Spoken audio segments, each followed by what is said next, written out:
बिस्मिल्लाहिर्रहमानिर्रहीम अस्सलामु अलैकुम वरहमतुल्लाहि वबरकातुहू। आपने देखा होगा कि गुज़श्ता चंद दिनों से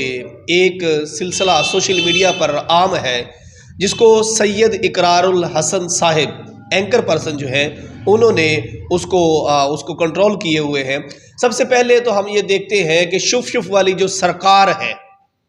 शुफ वाली सरकार के पास सैयद इकरारुल हसन साहब पहुंचते हैं 14 फरवरी को। उससे पहले उन्होंने एक प्रोग्राम किया जिसमें उन्होंने बताया कि वो जो आंखों से चीज़ों का चैन का निकालना और मुंह से सुइयों का निकालना और गोलियों का निकालना और बहुत सारे ऐसी शोबदाबाजी जो हम अक्सर देखते रहते हैं,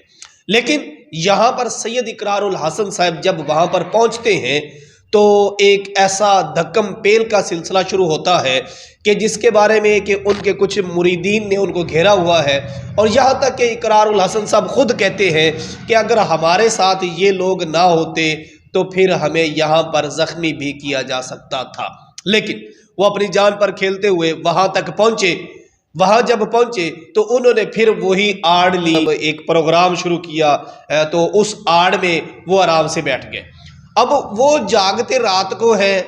अब रात को जागते वो किसी की आंखों से वो सोने की चैन निकाल रहे हैं, किसी के मुंह से वो सुइयां और कील निकाल रहे हैं और यहाँ तक नहीं बल्कि बुलेट भी निकाल रहे हैं।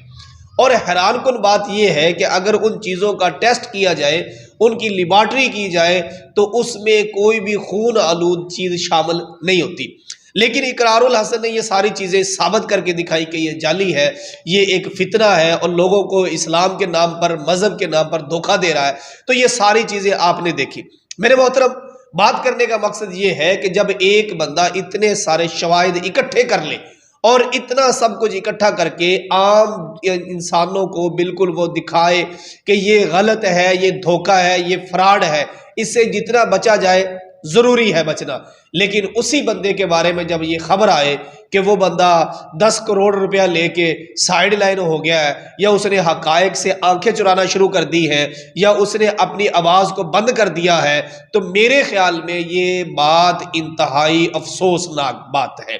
हम इसके बारे में अभी तहकीक कर रहे हैं, लेकिन जो बातें जो हमें मसूल होने वाली खबरें हैं उनमें या तो खुद इकरारुल हसन साहब इस बात का इनकार कर सकते हैं और ख़ुद इस बात को ये अलल ऐलान वो बता सकते हैं कि आया कि उन्होंने 10 करोड़ रुपया जो है शुफ वाली सरकार से लिया या नहीं। अगर लिया तो उन्होंने अवाम को फिर धोखा क्यों दिया? अगर उन्होंने नहीं लिया तो फिर वो इस बारे में ज़रूर बताएं कि उन्होंने अपने उस जो एक्टिविटी यहाँ कराची से इस्लामाबाद तक वहाँ तक पहुँचे तो वहाँ जो मामलात हैं उनको क्लियर करें, क्योंकि अवाम अभी दोराहे पे है। एक तरफ वो जाली पीर जो शुफ वाली सरकार और दूसरी तरफ जिससे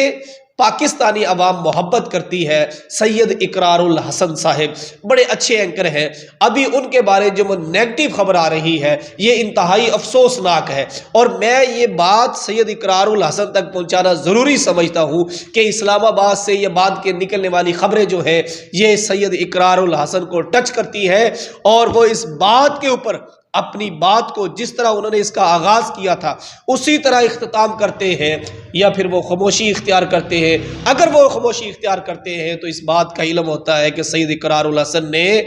10 करोड़ रुपए वसूल कर लिए हैं। अगर वो इसको इस तरह क्लोज नहीं करते और अपनी बात को एक दलाइल के साथ एक कार्नर पे ऊपर लेके आते हैं तो बात समझ आती है, क्योंकि ये सारी दुनिया इस बात को जानती है जो डोंकी जो वो पीर है शुफ वाली सरकार है उसने अवाम को धोखा दिया हुआ है और लोगों को और गरीबों को वो इसी तरह उसके जाल में आते हैं। रात के वक्त जागने वाला वो उल्लू है कि दिन के वक्त तो वो कहता है कि मैं कभी सोया ही नहीं हूँ, रात के वक्त तो दिन के वक्त सोता है। तो इसका मतलब है जो दिन के वक्त सारा दिन सोता है तो वो नमाजें भी कज़ा करता होगा, ये बात गालिब गुमान है। और जो बंदा दिन के वक्त एक हद तक आराम करता है तो नमाजों की पाबंदी कर सकता है। तो मेरा मोहतरम यही है कि इकरारुल हसन इस बात का जवाब दे कि जो बात उसके मुकाबल आ चुकी है क्या ये ठीक है या इसमें कोई सदाकत नहीं।